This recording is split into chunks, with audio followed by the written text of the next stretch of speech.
Hello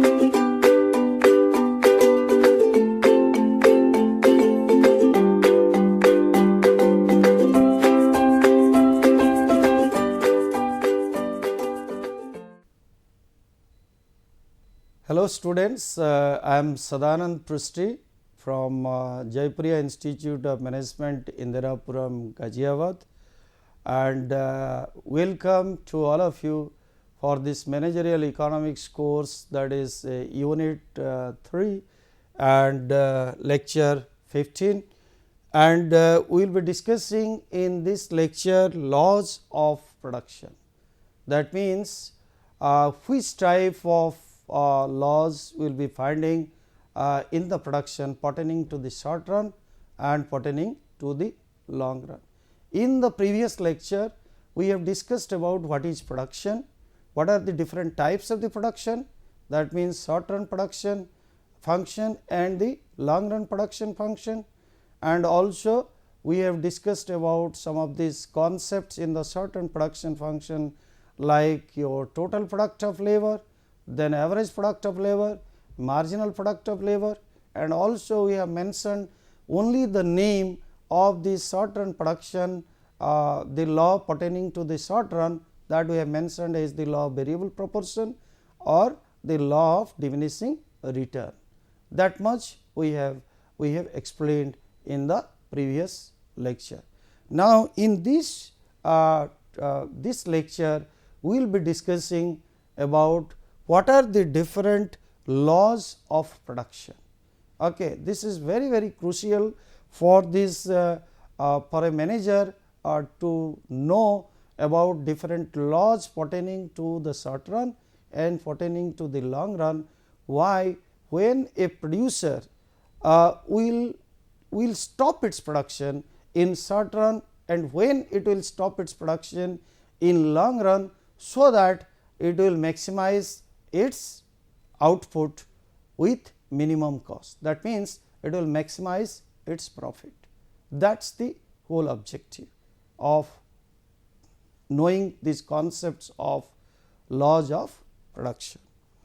Then laws of production in short run and long run, and laws of like in short run already I have mentioned that is law of diminishing return, and in the long run it is called as returns to scale. Now, laws of production in the short run itself is known as the law of diminishing return, and or it is also known as the law of variable proportion. Why it is called as the law of variable proportion is that, because already we have discussed that in the short run only one, that means factor, that is labor, is variable and all other factor inputs are remain constant. Now, by varying different proportions of labor, that means labor unit or the number of labor hours, then how it results in the total product of labor, or that is known as the total output, that is explained through this law of variable proportion, or which is popularly known as law of diminishing returns. And why its name is law of diminishing returns? Why its name is law of diminishing return? Its name is law of diminishing return because all of us we know that the efficiency of this labor, suppose a labor is coming in the morning itself. In the morning itself, the way that person is efficiently working, in the afternoon or after working for 5-6 hours, we will be finding that the same efficiency level might not stay, or a person who is continuously working for years together will be finding that at the young stage that person, whatever that person's efficiency was there, but towards the old age you will be finding that the efficiency of that worker is gradually is less and less. What do you mean by efficiency? Because I have uttered, even if I told a concept called as efficiency. What do you mean by efficiency? Efficiency means if a labor is working for 1 hour extra or one labor, an additional labor is working in the company, then how much is its contribution to the total output. In the morning itself, whenever I just now I mentioned that in the morning hours, when the labor is producing more and more and contributing more and more to the total output, then its efficiency is increased. But whenever towards the closer towards the 8th hour or 7th hour, we will be finding that the same person might not be efficiently working or contributing to more or to the total output more as the person he or she was contributing in the morning to the total output. So, in that case what will happen? Initially what we are observing is that initially in any of this form, when a labor is working for more number of hours, initial hours of work, or a person whoever is initially employed as a new worker, then its efficiency is increased at an increasing rate. What do you mean by increase at an increasing rate? If I am giving an example, if 1 hour a labor is working, then it is contributing to the output, that is 5 units. In 1 hour a labor is producing 5 units. In the second hour, that means if the labor is working for 2 hours, then the labor is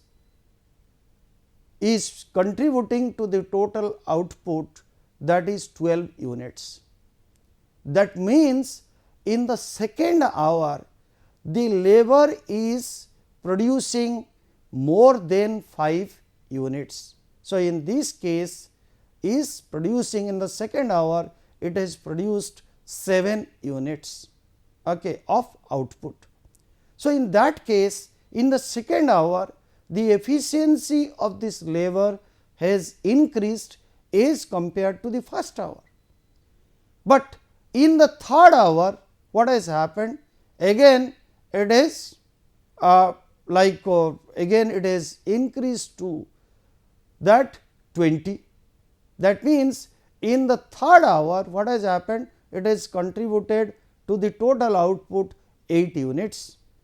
That means continuously from first hour to second hour to third hour, in the first hour it was producing 5 unit, in the second hour it was contributing additional 7 units, in the third hour it was contributing to 8 units of output, and in the fourth hour what has happened is that, so instead of now that means your total output is now is 25 units.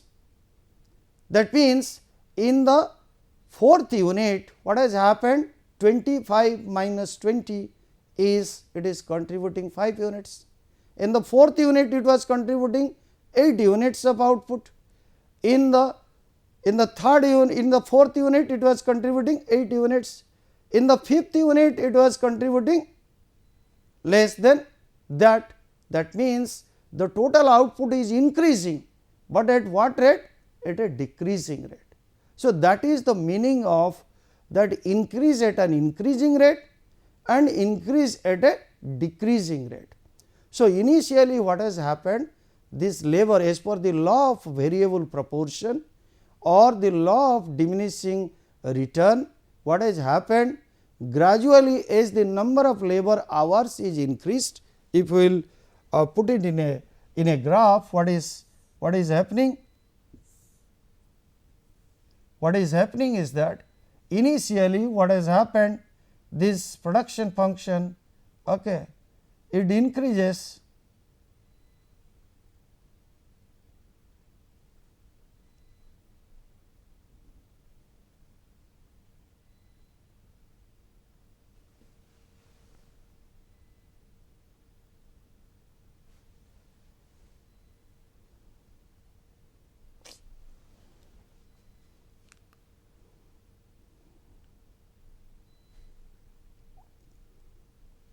it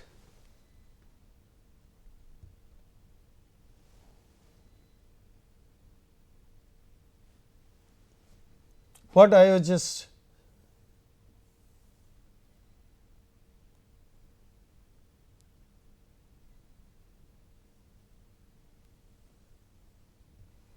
this is your TPL curve, and this is TPL, or this is called as output.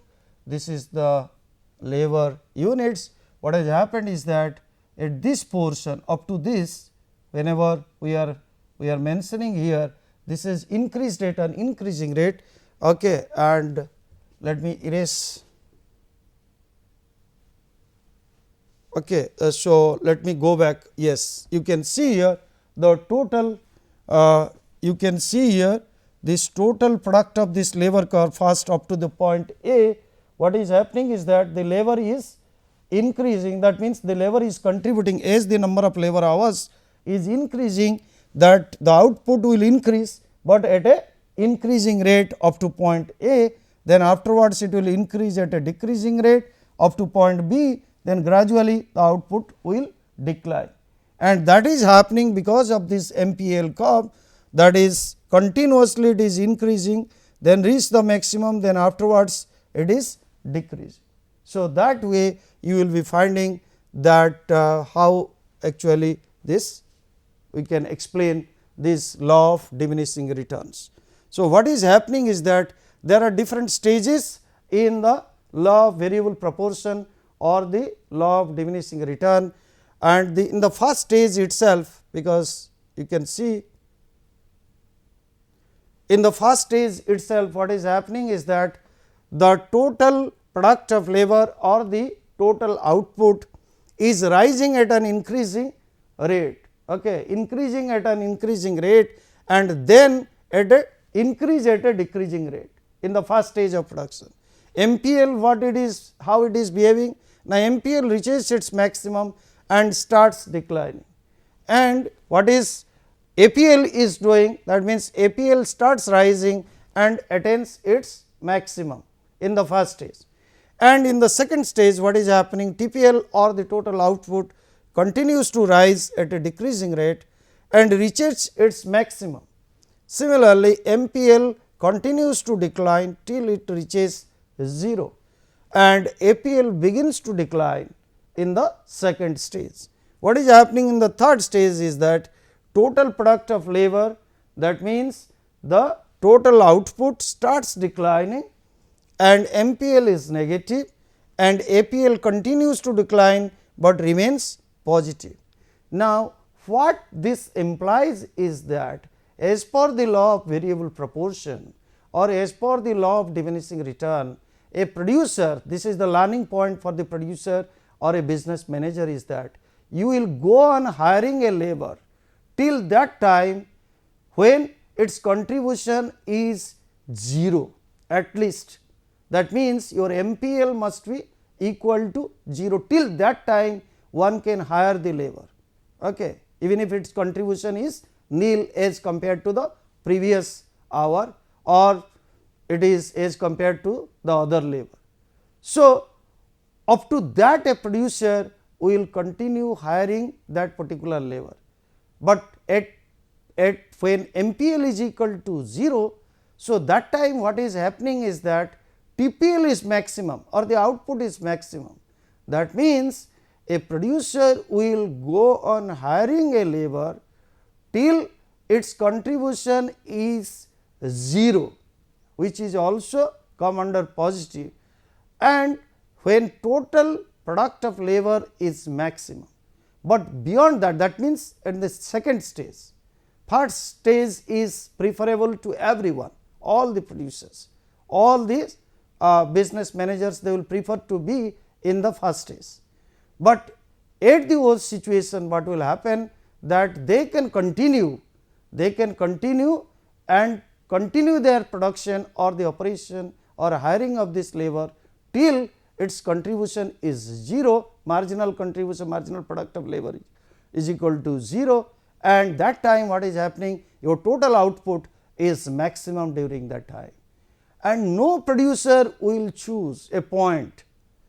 Okay, no manager will hire the labor when that contribution it is giving is negative. Okay, that means, in the third stage, okay, nobody will operate in the third stage. That means, in this portion, that means beyond, okay, beyond this portion, nobody wants to be in this region. So, maximum up to what? Now, maximum up to this point, that means, when the marginal product of labor is equal to 0, that time total product of labor or the output is maximum. So, that is the as per the law of variable proportion in short run or law of diminishing returns. In the short run, okay, a producer, this is the learning point for the producer or a business manager, you can go ahead in hiring the labor till its marginal productivity is 0, because that time the total productivity or the output is maximum. That is the law, because that particular as per the law of variable proportion, that is the learning for all the business managers. Now, these are the terms, because already I think we have discussed about TPL, APL and the MPL in the previous lecture. TPL is nothing but the sum of the total, like your marginal product of labor, which is also nothing but the total output, and APL is nothing but TPL divided by number of labor units, okay, or Q by L, and similarly marginal product of labor is nothing but change in Q upon change in L, or change in the output divided by change in the labor like your labor units or the number of labor hours.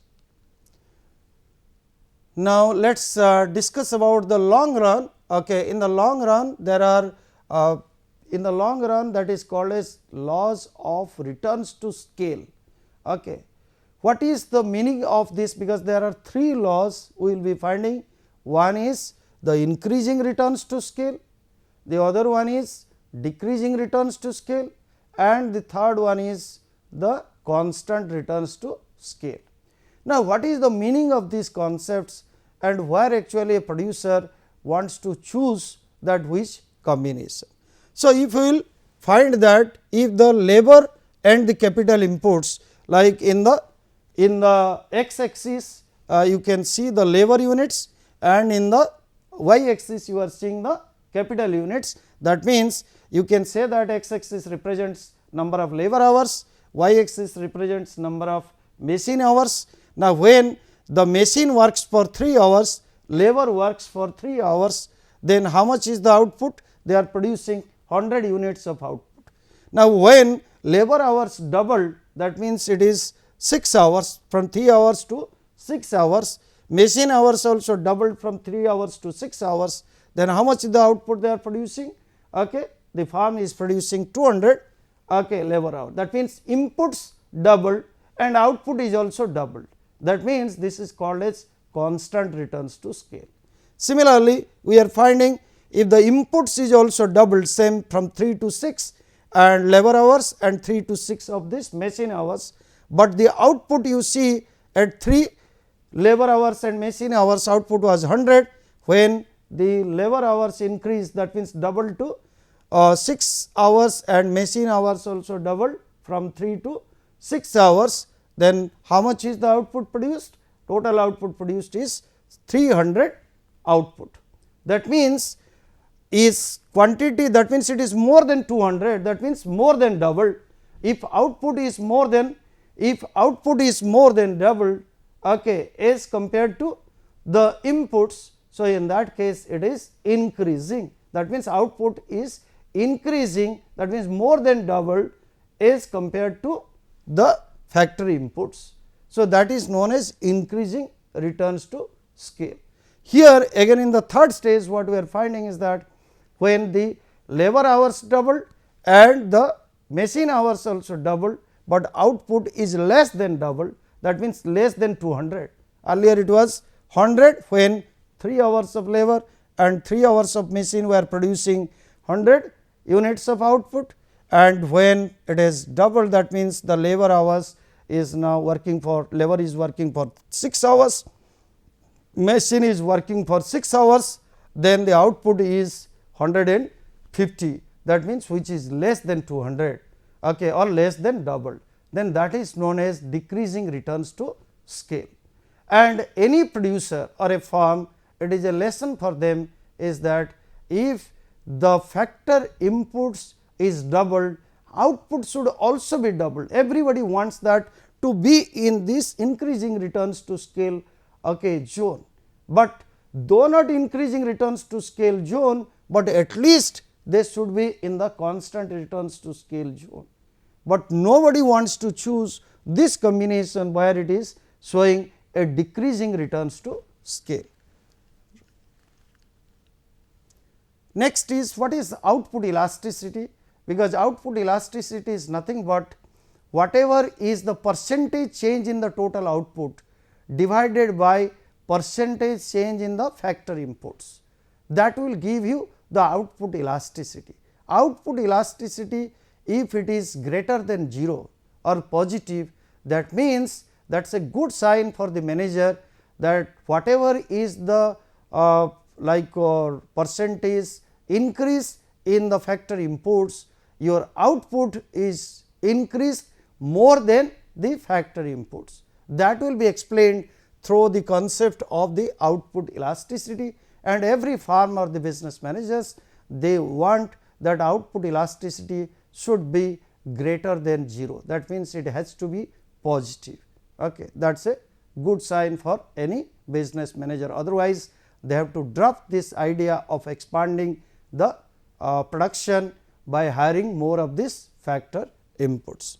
The next one is because is known as the isoquant. Through this isoquant like your curve and the isocost line, also in the long run, because when the labor is also in the long run, what is happening? Now, long run all these factor inputs are variable, as we are representing here in the graphical form. So, we are only taking 2 factor inputs, that is the only logic, nothing else is the logic, because otherwise you can take the help of the derivative or the differentiation and you can solve n number of or you can take n number of variables and that can be solved through the equation.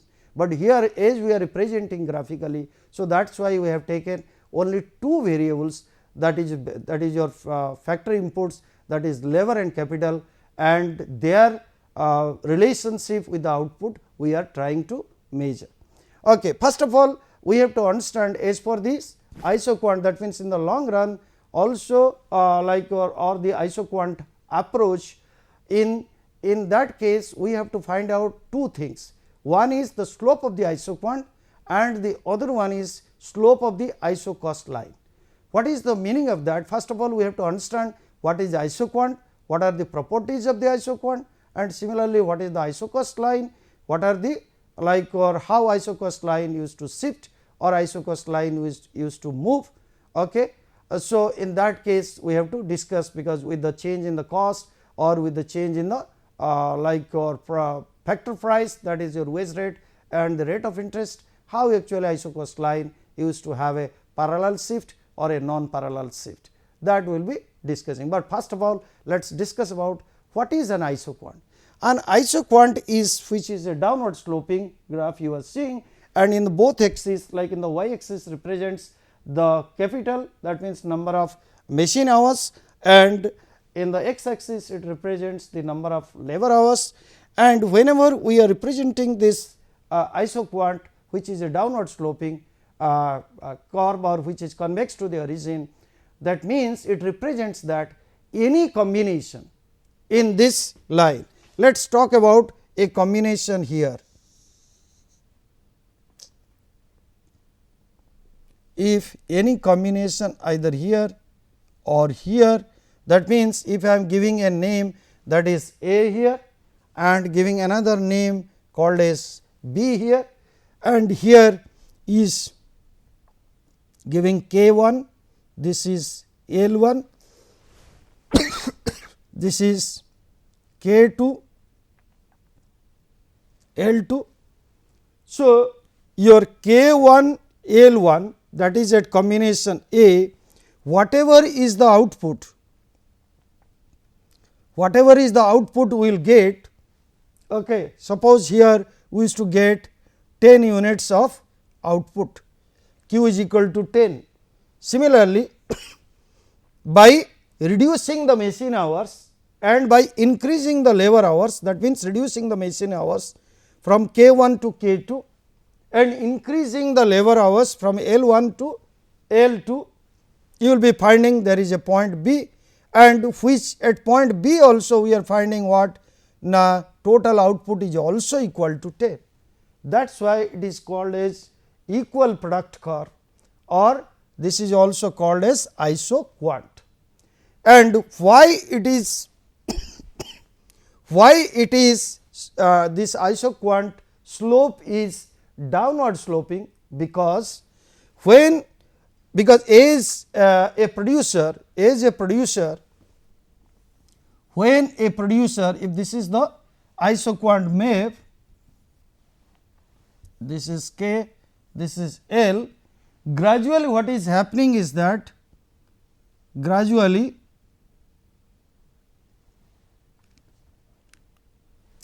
what is happening, suppose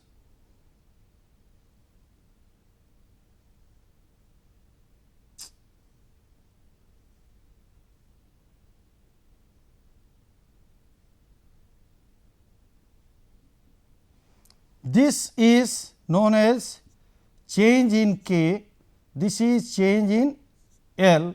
That means, if a producer wants to, that means hire more and more of labor hours, it has to sacrifice less and less of the machine hours. Why? Now, when you are having more and more of these labor hours, what is happening to the efficiency of the labor? If the labor is working for more number of hours, then its efficiency has come down, okay. Efficiency has reduced. When the labor hours efficiency is reduced, then that too has to be compensated by the increase in the machine hours. So, increase in the machine hours will happen if the machine will work for less and less number of hours, so that its maintenance cost will be less, wear and tear will be less, and that will compensate that. That means, gradually as the number of labor hours, okay, remains same, if the number of labor hours will increase, then the number of machine hours a producer has to sacrifice is less and less. That is why its name, that is called as the slope is nothing but the change in K upon change in L, that means slope of IQ, which is known as marginal rate of technical substitution between two factor inputs L and K, okay, marginal rate of technical substitution between labor and capital, which is equal to minus change in K upon change in L, which is equal to minus del K upon del L, okay, and which is again you will be writing what? Marginal productivity of labor, MPL divided by MPK, marginal productivity of labor divided by marginal productivity of capital, right. So, that is the slope of this isoquant, and already I have mentioned that slope of the isoquant is also known as the equal product curve. Why it is equal product curve? Now, with the changing, that means with the changes in the labor units and with the changes in the capital units, you will be finding that the output remains same. Every point on the isoquant reflects that the production level remains same. Okay. And what is happening now in this? What are the properties of the isoquant? Now, here itself you can say that higher level of isoquant will give the producer the higher level of output. That means, here IQ1 is giving the producer 10 units of output and IQ2 isoquant gives the producer 20 units of output. IQ3 is the like your isoquant will give the producer 30 units of output. That means, higher level of isoquant will give the producer higher level of satisfaction, higher level of output, and the lower level of isoquant will give the producer lower level of output. And no two isoquants will intersect with each other. If they will intersect with each other, then whatever I just now mentioned about that, higher level of isoquant will give the producer the higher level of output and lower level of isoquant will give the producer the lower level of output, that will not be materialized. Now, already we have mentioned, because this I have already mentioned here, that is the slope of the isoquant is known as marginal rate of technical substitution, which is mentioned here also, marginal rate of technical substitution, that is minus change in k upon change in L, which is equal to MPL divided by MPK. And before that, let me talk about what is yes. So, this is the isocost line, but before that let me show you people the isocost. This is the isocost line. Okay. In the isocost line is defined as, that is C stands for cost, okay, total cost, which is equal to the labor cost, and labor cost can be measured in terms of, if the labor is working for 8 hours and per hour is you are giving 50 rupees, then the labor is to, that means the wage rate is 50 rupees per hour and the labor is working for 8 hours, then 400 rupees is the total labor cost. Similarly, if the cost of the capital, that is R, if the cost of the capital is 5 rupees and the machine is working for okay, 10 hours, then that means 10 multiplied by 5 is 50, that is your total cost of this machine. So, that way you can define what is the total cost, and from here one can derive that k is equal to C by R minus W by R to L. Okay. So, this isocost line, what it implies is that isocost line, if suppose the total cost is $100, okay, and the price of, that means the wage rate and the cost of capital both are okay, like your $10, then you will be finding here that C divided by R, C is 100 divided by R is equal to 10. So, you are getting 10 here, that means 10 hours of machine will work for 10 hours. Similarly, cost is again 100 divided by the labor cost, that means the wage rate is 10. So, that means $100 divided by $10, which will be equal to 10 number of labor hours or labor unit. So, both the line if we will join, then that will give you the isocost line. What isocost line implies is that every point, that means if a producer used to hire, utilize the machine for 8 hours, and utilize the labor for 2 hours, whatever is the cost, the same cost the producer will be incurring by using 6 hours of machine and 4 hours of labor. That means, every point on the isocost line implies that same level of cost, but every point on the isoquant reflects that the production level is same with different proportions of labor units and the capital units. But here both these, like or in the isocost line, you will be finding every point is, that means the cost is remaining same, whatever is the proportion of the labor hours and the machine hours a producer is utilizing. Similarly, you will be finding if there is an increase of this dollar, that means total cost will increase from 100 to, let us say that from 100 to let us say that from 100 to 80.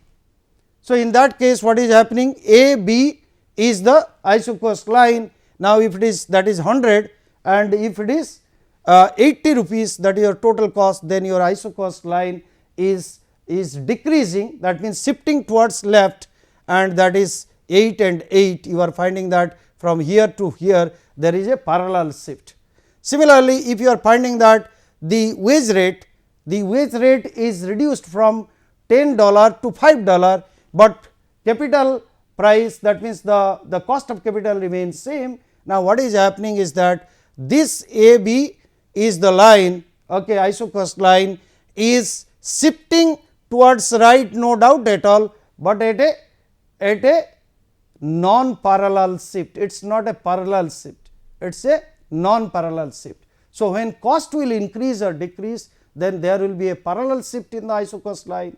When the wage rate or the rate of interest will change, then accordingly there will be a non-parallel shift you will be finding, or a producer is finding.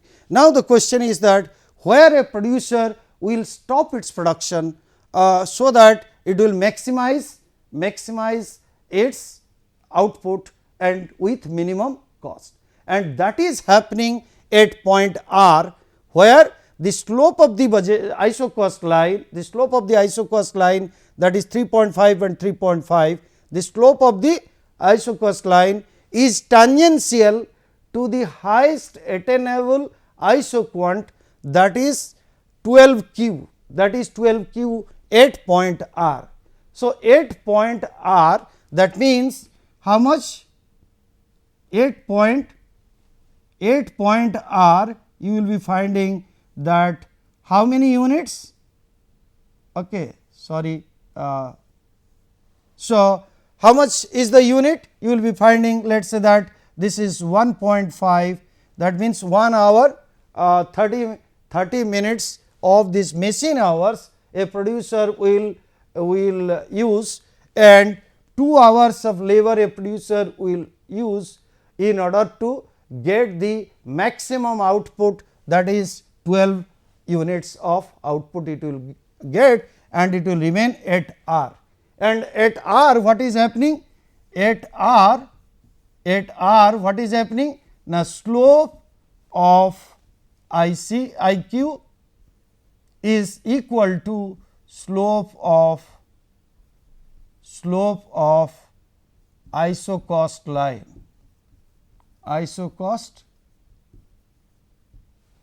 So, slope at point R, the slope of isoquant is equal to slope of the isocost line. So, a producer will maximize its production with minimum cost in the long run, where the slope of the isoquant is nothing but MPL divided by MPK is equal to the slope of the isocost line, that is W by R. That means W by R. W is the price of labor, is nothing but the wage rate, and the cost of capital or the price of capital is nothing but R. At that time it will have the maximum, and subject to what is the constant? Now, C is equal to WL, wage rate into number of labor hours, plus cost of capital into number of capital. So, that used to be, that means a producer will get the maximum like your output with minimum cost when it will produce at 12 Q, and where the slope of the isoquant is equal to the slope of the isocost line.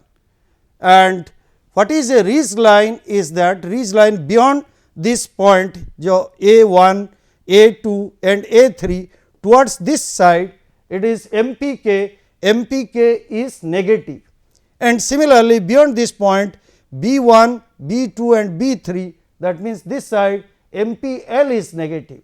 So, only a producer will select in this region, that means in this region which is lying in between two ridge lines, that means in the portion of where MPK is greater than, that means where MPK is greater than 0 and MPL is also greater than 0.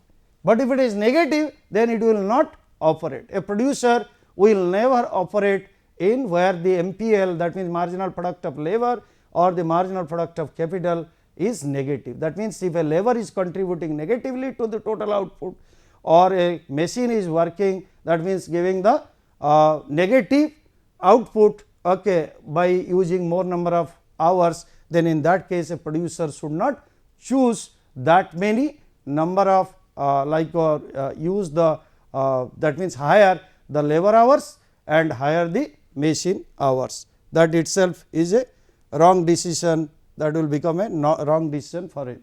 And in the long run, then question arises, how a producer used to choose which path, so that it will continue its expansion in the business in the long run. Which path it will choose? It will choose the expansion path. The expansion path is nothing but all the equilibrium points, in the long run equilibrium points, where isocost line is tangential to the isoquant at point D, at point E, at point D and at point F. So, there itself a producer, there itself you will be finding that a producer will be in equilibrium at point B, at point E and at point F, where the slope of isoquant is equal to slope of the isocost line, and that path a producer or a firm will choose or select if the producer wants to expand its business. That means, maximize the production with less cost. So, to summarize, in the short run a producer will maximize its production with minimum cost when the MPL is equal to 0, and that means marginal product of labor is 0 and total product of labor or output will be maximum. And similarly, in the long run a producer will choose the combination, that means where the slope of the isocost line, that is W by R, is equal to the slope of the isoquant, that is MPL divided by MPK. Okay. Thank you so much, and we will meet in the next lecture.